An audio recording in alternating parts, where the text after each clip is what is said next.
Hello, I'm glad you finally made it here. I know it's hard to navigate through life and sometimes you have to change your perspective to deal with the constant changes. I'm writing this book for you with hopes that it brings you grace and comfort. I hope you carefully listen to the words and know that this is compiled from years of study. Please like and subscribe. Thanks for listening. We are all humans. Chapter 1, The Study of Life by Ron Flemming. We all look very different from each other. We also speak differently from one another. You might not realize this, but our perspectives of life are not the same. People are afraid of what they don't understand.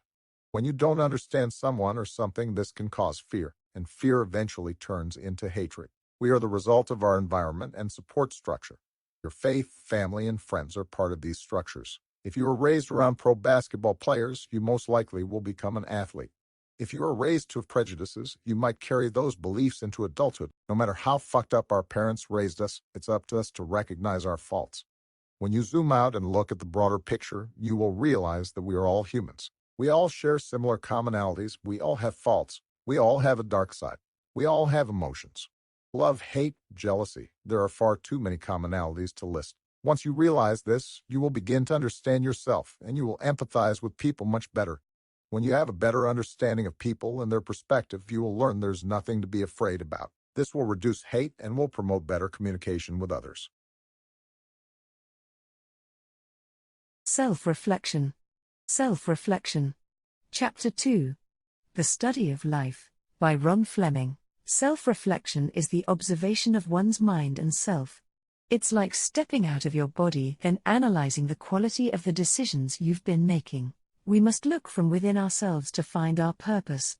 We are our own worst enemy, and our mind constantly gets in the way of our progression. Self-reflection is basically a series of unbiased questions that you ask yourself in private.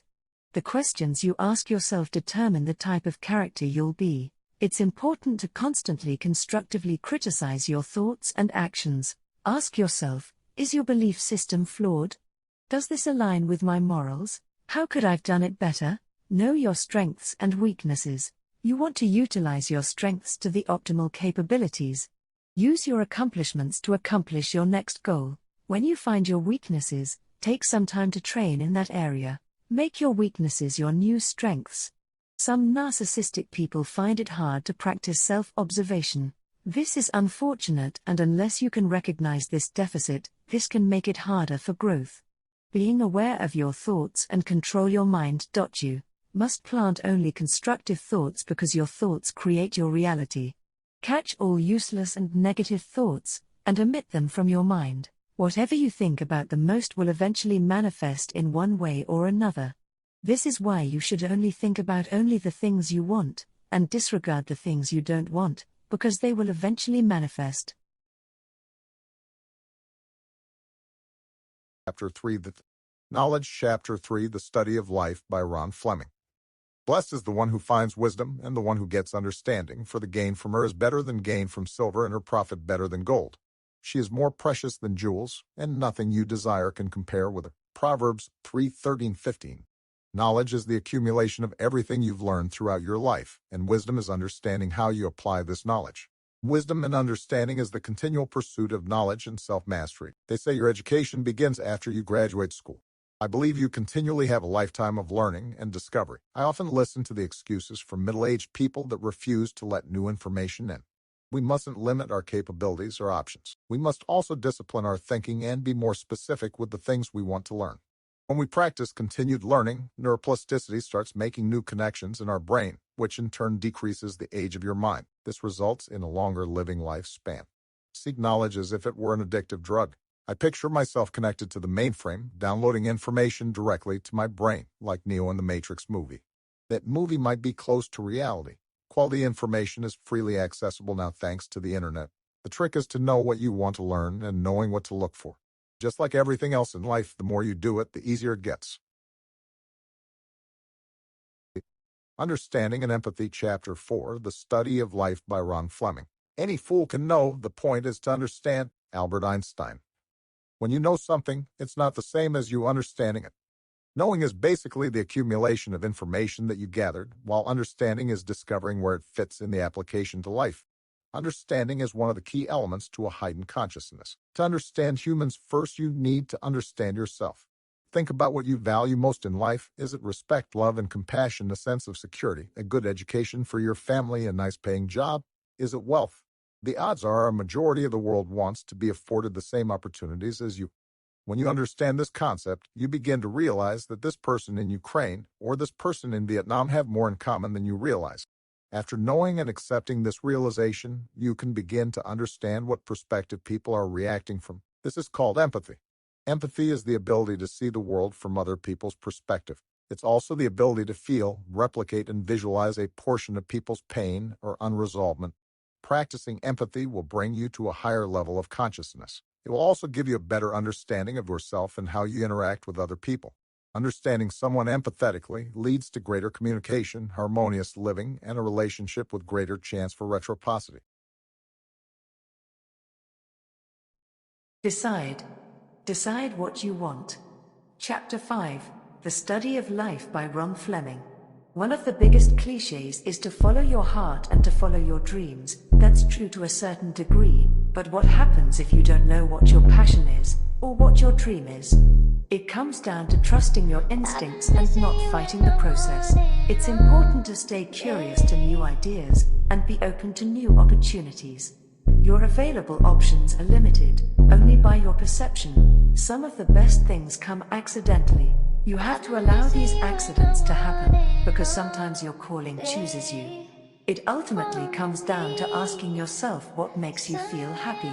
If nothing you're doing is making you happy, then it's time to search for something new. Much of people's success comes from trial and error. You just have to not let failure discourage you. A lot of people are scared to try new things because of risking failure. Those who neglect to try new things get stuck in a perpetual time loop, where every day seems like the last. This is like The Walking Dead. Those that never try to do new things often run out of things to do with themselves. They often lack inspiration. Life is like a choose-your-own adventure story. You need to discover the path that feels best for you. Explore all possibilities and all options. Try it on for size first, then make your decision. Jealousy Chapter 5, The Study of Life by Ron Flemming. There always seems to be some sort of burden that comes along with a gift. And there always seems to be a lesson to learn after you fall off a cliff. But when one masters this wretched desire, which is so hard to overcome, then one's sorrows just drop off, like a drop of water off a lotus. Gautama Buddha. Jealousy is an emotion that stems from your desires and attachments. It happens when you try to compare yourself to others. You find someone better than you, and this might make you feel inadequate. Jealousy could be considered a selfish emotion. People resent what they lack, but you must ask yourself, would you be envious of the steps it took to obtain the thing you envy? Are you envious of the sacrifice and burden that is attached to this thing that you envy? You shouldn't compare yourself to other people, because that's like asking, which is better, fire, water or air? If you have any jealousies, acknowledge them. And ask yourself, am I jealous of all the attachments that come along with what I'm envious of? If the answer is yes, then take the time to learn more about it. We should never compare ourselves to others, because we all offer something different and unique. Try to master your desires and don't be afraid to learn from one another. Thanks for listening. Healthy Thoughts. Healthy Thoughts, The Study of Life by Ron Flemming. Chapter 7, Your Brain Controls Your Body. The brain is in charge of all your vital organs and important everyday functionality. We constantly go to the gym to exercise our body's muscles, but we often forget to exercise our most important organ we have. This organ is our brain. Our brain is also where our thoughts originate. Our thoughts are formulated by our life experiences and are stored in our subconscious and conscious mind. Our brain holds our thoughts, and our thoughts create our reality. Our subconscious mind controls our involuntary functions and thinking. Since the subconscious holds involuntary information based on our experiences, it also influences our consciousness with random thoughts. The thoughts can be positive and can also sometimes be negative. It's important to moderate toxic thinking because you can also manifest things, situations, or people with your thoughts. It is said by many scholars that whatever you think about long enough will eventually manifest in one way or another. This goes for good and bad thoughts. Have you ever thought about someone and 2 days later you get a random call from them? That's just one example. The things we hate in life are from the way we perceive it. With this in mind, we can live a happier life by simply changing our perception of things. So remember to think about only the things you want out of life, because they will manifest. Don't think about the things you don't want, because they will also manifest.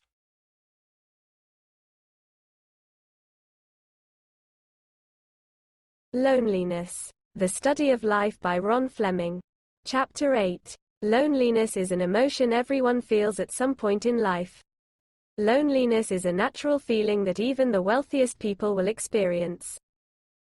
Some catalysts to loneliness could be lack of friends, a desire for companionship, a newly ending relationship, having a feeling of disconnect to the world, or your child moving off to college.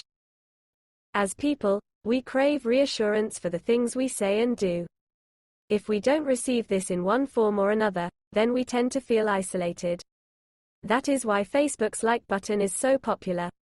We all crave that reassurance. If we are unable to communicate with the people that we love, this can also cause loneliness. If you find yourself stuck with this feeling, there are different ways to battle it.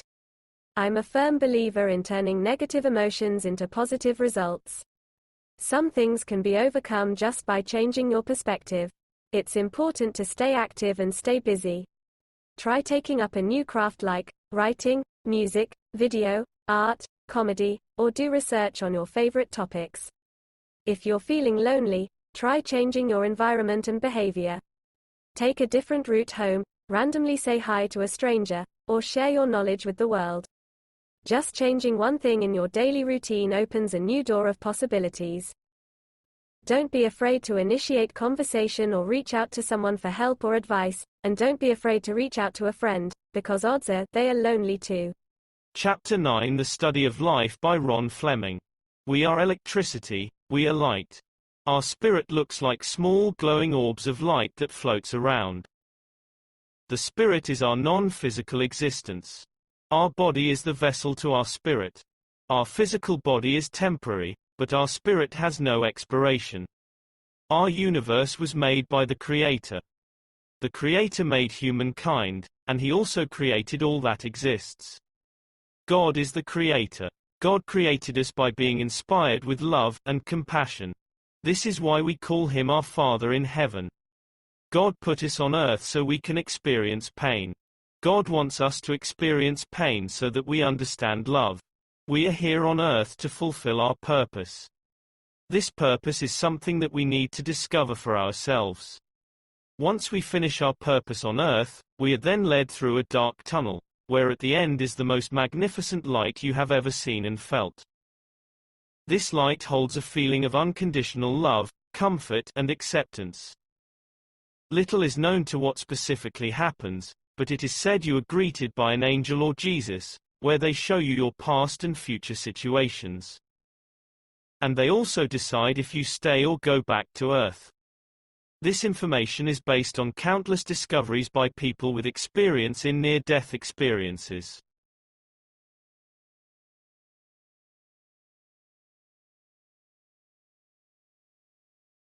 Believe. Chapter 10 The Study of Life by Ron Flemming. Our minds hold unlimited powers to create endless multiple possibilities for oneself. The advancement of our thinking has led us from prehistoric cave dwellings to landing sophisticated probes on Mars. Your mind is the most powerful tool on Earth. We need to learn how to efficiently harness the power of the mind for oneself. Our brains are capable of accomplishing more than we realize. There is no limit to the amount of knowledge your mind can hold.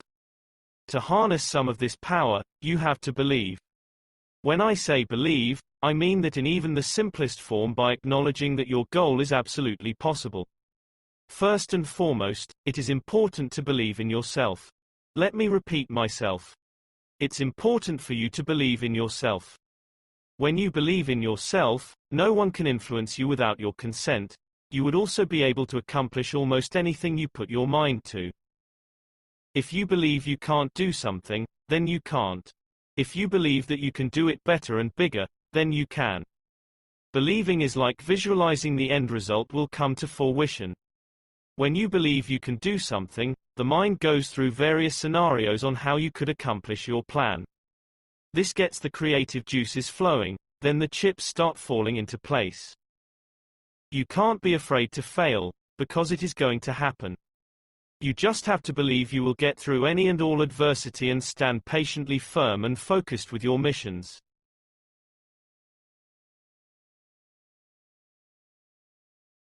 Stress. Stress. The Study of Life by Ron Flemming. Chapter 11. Stress is a natural emotion that we all feel from time to time. Stress is also what happens when you overwork something. Stress can be caused by a number of things like everyday work issues, bills, school, your love life, kids, or maybe you're in an uncomfortable situation. For whatever reason, we must learn to manage our stress. Stressful situations can wear out your body and decrease your health, and it can also deteriorate your quality of life. Just look at every president that started with a full head of dark hair. Their hair is gray now. Stress will also tighten your muscles and increase your blood pressure. It is important to identify the root of your stress and tackle it very early. Once you identify the source of your stress, all you can do is give your best effort to obtain the best possible ending results. No reason to dwell on things that are out of your power. Another way to mitigate stress is to exercise your body to release that added tension. Daily stretching is a routine you should have. Most of the time the mind adds additional unneeded stress by creating speculative scenarios in the mind. Stay mindful of unnecessary thoughts. A popular way to handle stress is to quiet the mind with meditation and conscious breathing. It's hard to learn how to meditate, but there are books that can help assist with this. Stress can cause anger, pain, resentment and a whole bunch of other problems, like breaking up relationships, but it can also be a motivator. It can motivate you to rise to a higher level of performance and inspire new growth. It's just a delicate balancing act that we all must learn to navigate through. It's up to you to prioritize situations that require an immediate response, and tackle them first, and never let stress rule your life. Attraction. Attraction. The Study of Life by Ron Flemming. Chapter 12. Look around in your room and take a look at all the stuff you have. These are the things you think about. This is what you attract. Now look at the type of people and the quality of friends you have in your life. These are the people you attract with your thoughts. Your thoughts attract other people with similar attitudes, beliefs, habits, clothes, and a whole multitude of other things. With that said, would you agree that our thoughts help create or manifest our reality? Well, they do. This is why we must control our mind, and not let our mind control us. It's important to be careful of what you think about, because you might unknowingly attract or manifest it. This leads us to a secret power that people are just now realizing. It's the law of attraction. This law suggests that anything you think about long enough will eventually manifest in one form or another. This goes for money, cars, homes, love, vacations, success or anything else you want. If you think about it long enough it will appear. You might not recognize it at first, so you have to stay consciously aware. Have you ever thought about someone you haven't heard from in a long time, and you get a random call from them? I don't know how, but your thoughts manifested them. When you think about something long enough, you begin to subconsciously obsess about it. Then you want to learn more about what you want from it. Then you start meeting people with the same interest that help with questions to your answers, which in turn brings you closer to what you desire. By the time you finally receive your manifestation, it won't be such a big deal because you will have thought about every aspect of it. The above paragraph would be considered a positive manifestation. If you don't control your thinking, you can create an unwanted negative manifestation. When you constantly think about your pain, suffering, anger, depression, loneliness, heartache, handicaps and other negative things in your life, you are just inviting more of the same. So only think about the things you want in life, don't think about things you don't want. Because whatever you think about long enough will eventually manifest, good or bad. Your mind is a garden, and your thoughts are your seeds. Plant only the seeds you want to grow, and they will manifest.